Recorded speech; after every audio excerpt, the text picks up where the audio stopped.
C Joseph Vijay எனும் நான்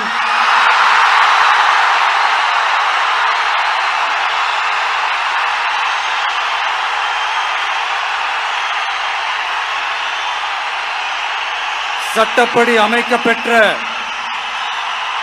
இந்திய அரசியல் அமைப்பின்பால் உண்மையான நம்பிக்கையும் மாறா பற்றும் கொண்டிருப்பேன் என்றும் இந்திய நாட்டின் ஒப்பில்லாத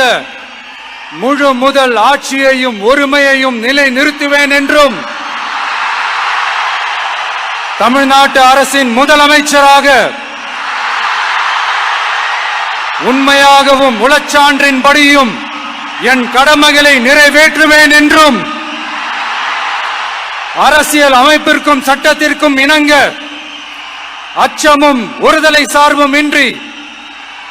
விருப்பு வெறுப்பை விலக்கி பலதரப்பட்ட மக்கள் அனைவருக்கும்